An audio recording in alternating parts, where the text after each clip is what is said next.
संन्यास कर्म का पूर्ण रूपेण छोड़ देना, कर्मों को। और आप कर्म योग भी बताते हैं, कर्मों को करना, कर्मों को छोड़ना, कर्मों को कर्मा, दोनों बातें आप बताते हैं। इसलिए यच्छ्रेय एतयोः एकम, इन दोनों में जो श्रेष्ठ है निश्चित रूप से वह मुझे बताइए। इस पर बहुत झगड़ा चला था। 60 साल पहले, बल्कि 65 साल पहले, गीता प्रेस में जयदयाल जी थे। वो कर्म योग को मानते थे और इधर सन्यासी लोग थे, गर्भपात्री वगैरह, वो सन्यास आश्रम होने के कारण कर्म सन्यास को बड़ा मानते थे। संसार में सन्यासी को बड़ा माना जाता है, आश्रम में सबसे बड़ा होने के कारण।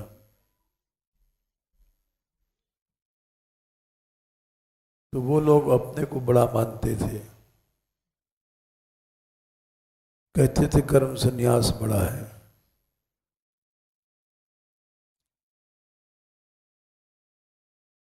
इसका बहुत दिनों तक विवाद चला। हम छोटे से थे, लेकिन थोड़ा बहुत तो समझते थे। और ये बड़ा विवाद लंबा बढ़ा।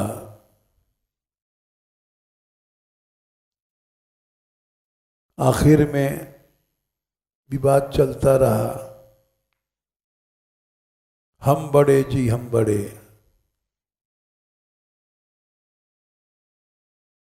बड़ेपन की समस्या थी।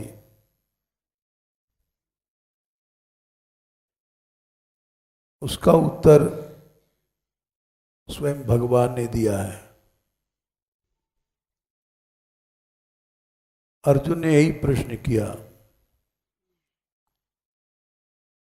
कि कर्मों को सन्यास बिल्कुल छोड़ देना, ये भी आप बताते हो, कर्म योग भी बताते हो। इन दोनों में बड़ा कौन है? निश्चित करके बात कहो। क्योंकि एक जगह यही प्रश्न 3 अध्याय में किया है। ज्यायसी चेत कर्मणस्ते मता बुद्धिर्जनार्दन तत्किम कर्मणि घोरे माम नियोजयसि केशव। वहां भी अर्जुन ने पूछा है, कर्म से बुद्धि ज्ञान बड़ा है, ज्यायसी मने बड़ा है, कर्मणस्ते मता बुद्धिर्जनार्दन। कर्म से ज्ञान बड़ा है, तब आप हमको घोर कर्म में लड़ाई करो, युद्ध करो, इसमें आप क्यों लगाते हो? ये प्रश्न 3 अध्याय में शुरू में अर्जुन ने पूछा है। पहला श्लोक यही है तीसरे अध्याय का। ज्यायसी चेत कर्मणस्ते मता बुद्धिर्जनार्दन तत्किम कर्मणि घोरे माम नियोजयसि केशव। फिर वहां पर एक और उन्होंने आरोप लगाया भगवान पर। व्यामिश्रेणेव वाक्येन बुद्धि मोहसी में। ऐसा लगता है कि आप दोनों तरह की बात करके, व्यामिश्रेण माने 50% इधर 50% उधर। जैसे किसी ने कहा जाओगे, तुम्हारी इच्छा,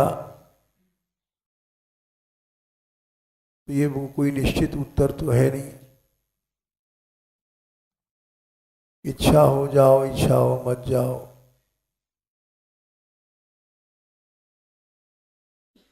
ये ऐसा वाक्य व्यामिश्र वाक्य है। हम लोग अक्सर बोला करते हैं व्यामिश्र वाक्य, आधा सही आधा झूठ। मिश्र माने मिला बोल। ऐसा सच बोलते हैं जो आधा झूठ रहता है, आधा सच। हर आदमी ऐसा करता है। जैसे कहीं गए, किसी ने कहा भोजन करोगे, इच्छा तो नहीं है लेकिन आप कहते हो तो कर लेंगे। तो हर आदमी अपनी इज्जत के लिए व्यामिश्र वाक्य बोलता है। ये नहीं कहता कि हम भूखे हैं, ये नहीं कहता हम खाएंगे, ये नहीं कहता है कि हम खाना चाहते हैं। ऐसा कहने में उसका सम्मान गिरने की आशंका रहती है। इसलिए हर आदमी व्यामिश्र वाक्य बोलता है, आधा झूठ आधा सच। तो अर्जुन ने भी यही कहा, व्यामिश्र वाक्य से अब हमारी बुद्धि को मोहसियु में ऐसा लगता है, ईव माने मानो, क्योंकि आप भगवान हैं, आप तो धोखा किसी को नहीं देते हैं, लेकिन हमको लगता है कि आप हमारी बुद्धि को मोह में डाल रहे हैं, आधा झूठ आधा सच कह करके। तदेकम वद निश्चित्य, एक बात निश्चित करके कह दो जिससे हम कल्याण को प्राप्त हो जाएं। तो भगवान ने वहां उत्तर तो दे दिया। तीसरे अध्याय में 5वें श्लोक में, नहीं कश्चित क्षणमपि जातु तिष्ठत्य कर्मकृत। अर्जुन, बिना कर्म किए तो कोई एक क्षण भी नहीं रह सकता जब तक जिंदा है। कर्म कैसे छोड़ेगा? लेटा रहेगा, लेटना भी कर्म है। पड़ा रहेगा एक करवट से तो भी कर्म है। पढ़ना भी कर्म है, लेटना भी कर्म है।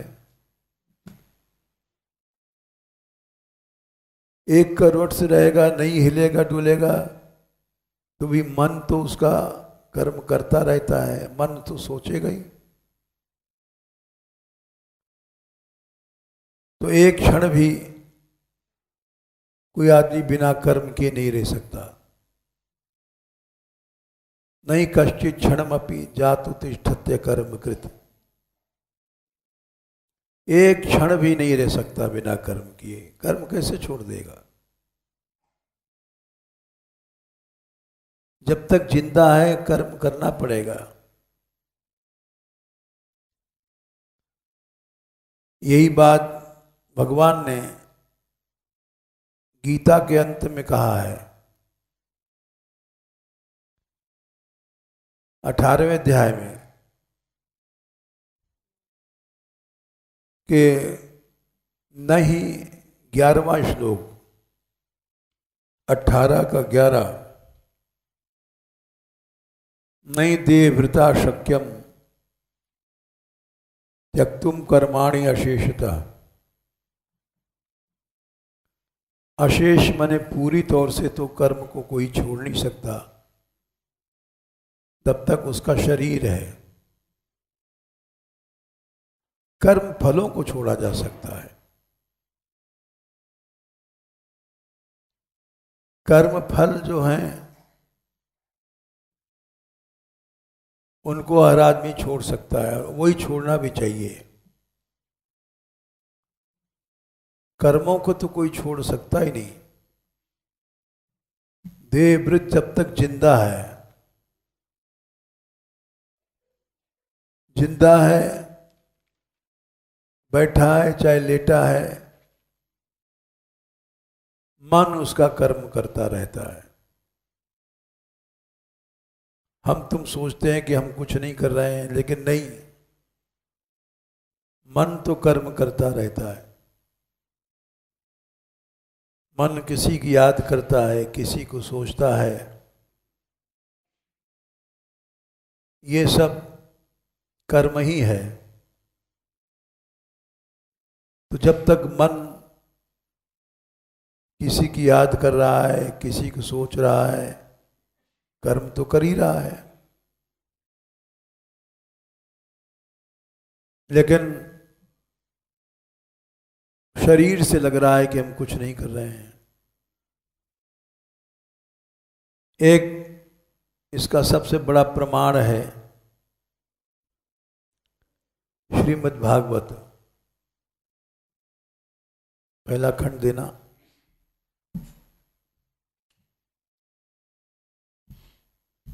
इसका बहुत बड़ा उत्तर है। चौथे स्कंद में इस बात का उत्तर दिया गया है कि कर्म तो असल में शरीर नहीं करता है, मन करता है।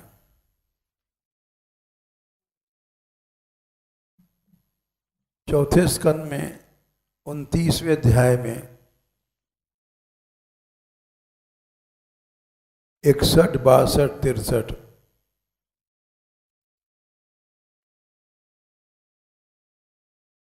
60 में उत्तर दिया है। पहले तो ये नहीं वारभते कर्म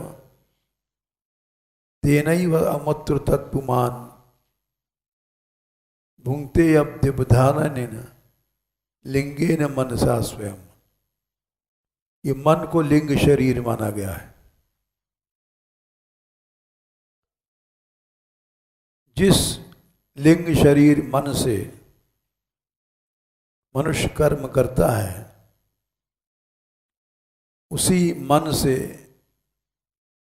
भोग भोगता है नरक में जाकर के, दंड या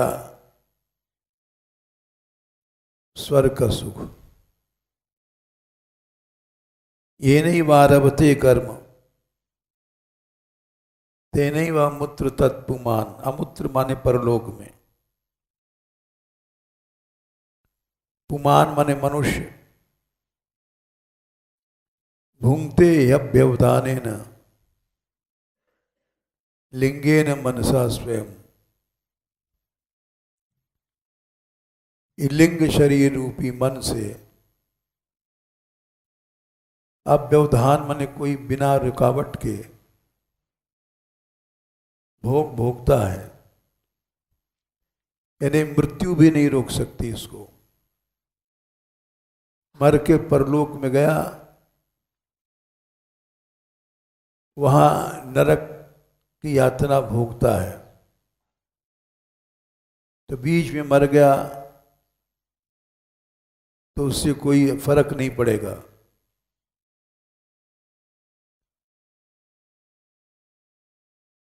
जैसे यहाँ जो कर्म किया है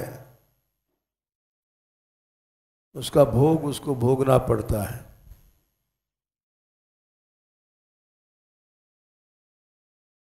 नरक में यातना में लिखा है कि जो व्यभिचार करता है आदमी, तो उसको व्यभिचार का दंड मिलता है।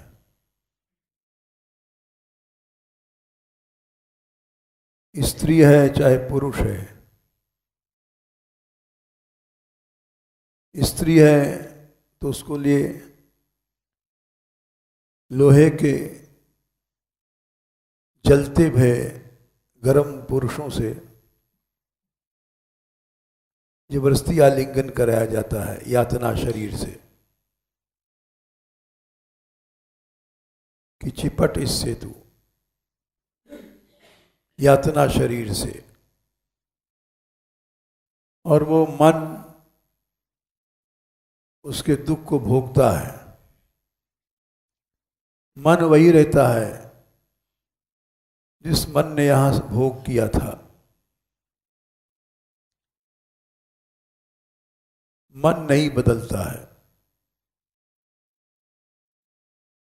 ये नहीं आरभते कर्म, ये न माने जिस शरीर से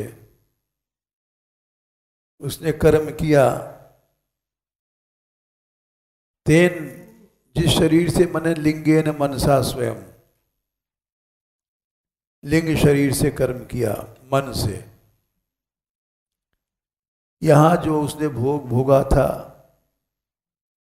उसमें मन था। मन के बिना भोग नहीं भोगता। कोई भी इंद्री बिना मन के भोग नहीं भोगती है। ये बात भगवान ने स्वयं कहा है। 15वें अध्याय में कहा है,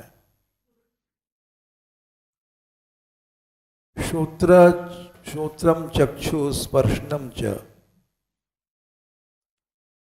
रसनम घ्राणमेव च। 15/9 अधिष्ठाय मनश्चायम विषयान उपसेवते। कान से मनुष्य सुनता है, वो मन के बिना नहीं सुन सकता। कोई आदमी सो रहा है, उसको जाके गाली दो, अबे वो मूर्ख,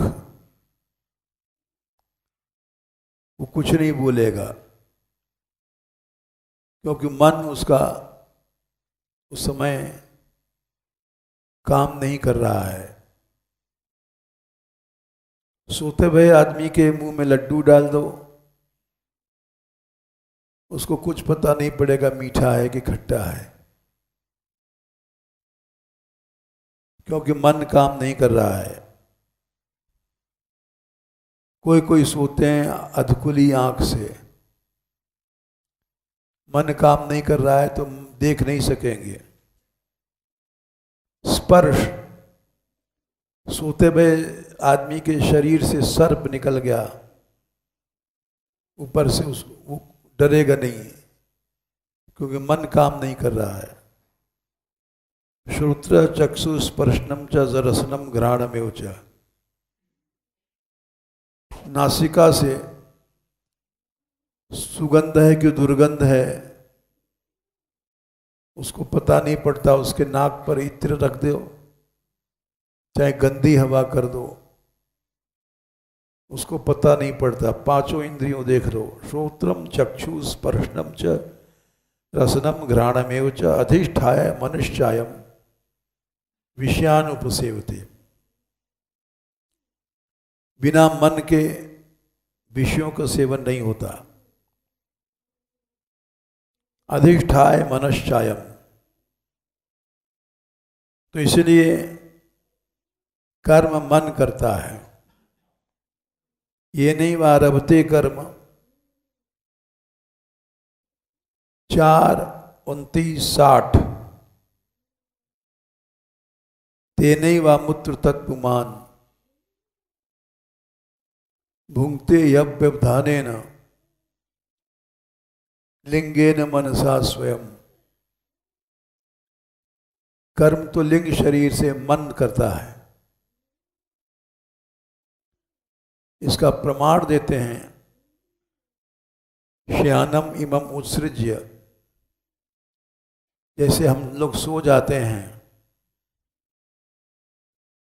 और मन श्वसंतम पुरुषम यथा, जो सांस ले रहा है, जो शरीर सो रहा है, सांस तो चलती रहती है, मन उसको छोड़ करके कर्मात्मनि आहितम भुंक्ते तादृशेन इतरेण वा। अपने भीतर ही वो नया संसार बसा लेता है कि सपने में हमने उसको देखा, मरे आदमी से बात करता है। सपने में हम मंदिर गए, श्री जी के मंदिर बना लिया मन ने, और वहाँ पुजारी आया, प्रसाद दिया, खा रहे हैं। तो इतरेण दूसरे शरीर से या उसी शरीर से खाता है। उसी शरीर से मतलब सपना देख रहे हो,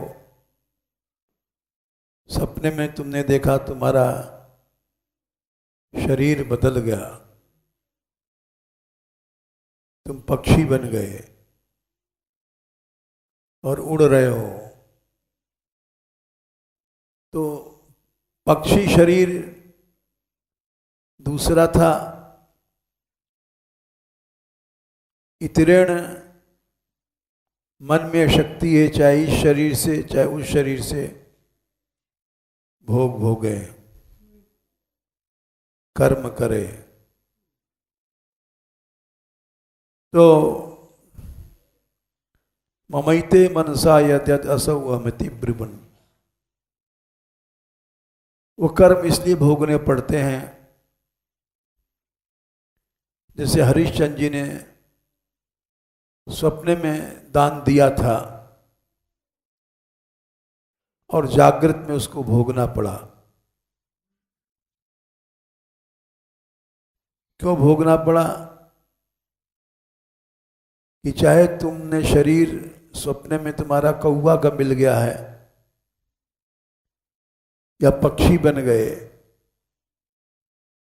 या कुछ बन गए, आसक्ति मम मन मेरा,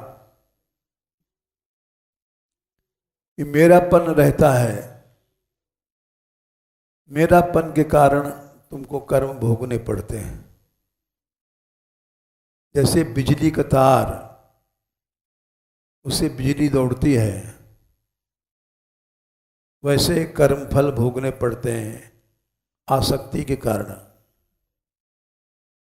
ममैते मेरा है, यह आसक्ति ही मनसा यद यद, मन से जो असौ, वो मैं ही हूं, आसक्ति उसका रूप बना देती है। गृणीया तत्वान राधम कर्म ये न पुनर्भव, जिसे पुनर्भव माने बार बार जन्म होता है। आसक्ति यूँ समझो जैसे गरम तवा है, उससे हाथ छू जाएगा तो हाथ जल जाता है, हाथ नहीं छुआ तो हाथ नहीं जलेगा। वैसे ही मन जब जिस कर्म में निपट जाता है तो उसका फल भोगना पड़ता है। लिपटता और जरूर है, लिपटे बिना भोग नहीं होता। ये भी हमने 18/11 में या 15/9 में बताया। श्रुतम चक्षु स्पर्शनम च रसनम घ्राणमेव च। पांचों ज्ञानेन्द्रियां, श्रोत्र मने कान, चक्षु मने आंख, स्पर्श मने छूना,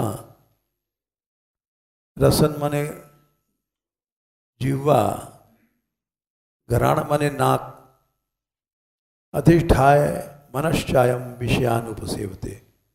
15/9। ये पांचों इंद्रियां बिना मन के काम नहीं करती हैं। हमारे यहाँ ये लड़के थे छोटे छोटे, प्रकाश के भाई वगैरह, तो ये क्या करते थे, एक व्यक्ति था मानपुर, सोते समय उसका मुंह खुल जाता था, तो जा करके उसके खुले मुंह में मिट्टी का एक लड्डू बना के डाल आते थे हंसी के लिए, मजाक के लिए। उसको पता तो पड़ता नहीं था, सो रहा है। जब जागता था तब गुस्सा करता था, ये कौन छोड़ गया यहाँ लड्डू, गाली देता था। ये लोग छिप जाते थे। तो अब वो, क्योंकि श्रोत्रम चक्षु स्पर्शनम च रसनम घ्राणमेव च, भगवान ने कहा कोई भी इंद्रिय है बिना मन के काम नहीं करेगी। सोते भय आदमी को गाली दे दो, उल्लू नालायक गधा सो रहा है, वो कुछ नहीं बोलेगा, क्योंकि उसका मन जागृत नहीं है, उसका कान काम नहीं कर रहा है, मर सा गया है। स्पर्शनम, स्पर्श इंद्री काम नहीं कर रही है। सोते हुए आदमी को, हम यहाँ पहले अकेले रहते थे 60 साल पहले, एक दिल्ली के व्यक्ति थे, वो हमारे पास बहुत आते थे। रात में आए, रात में आते थे सत्संग करने। दिल्ली के सौदागर थे, दिन भर दुकान करते थे, शाम को छुट्टी मिलती थी, भक्त थे। तो वो और उनकी स्त्री दोनों आते थे बरसाने, और वहाँ से गुसाई को लेते, लालटेन लेकर के आते थे। तो यहाँ रात भर गाते थे। उनकी स्त्री को पद बहुत याद थे, सारी रात गाती थी। वो भी मर गए, उनकी लड़की भी मर गई अभी 1 महीने पहले।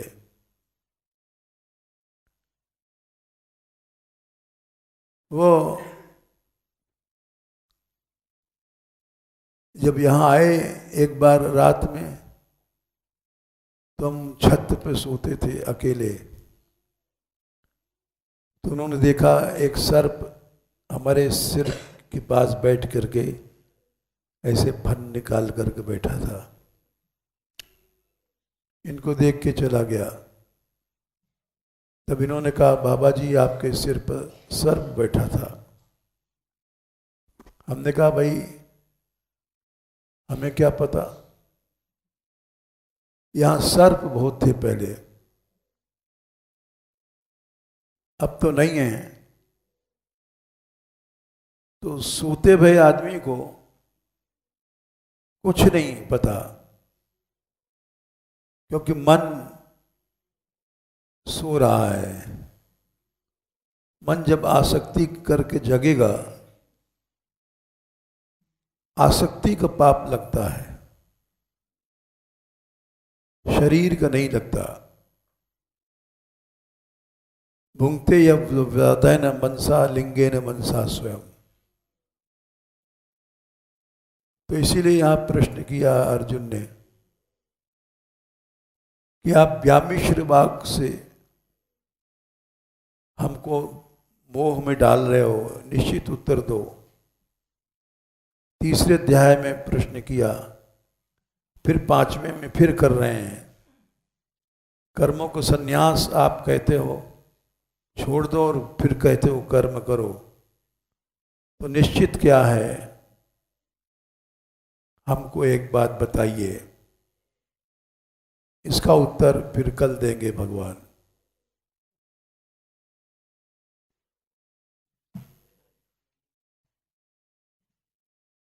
भगवान तो कर्म को ही बड़ा मानते हैं,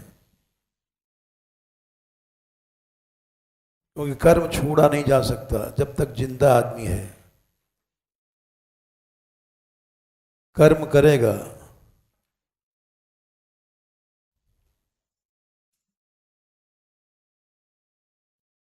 फल को छोड़ा जा सकता है।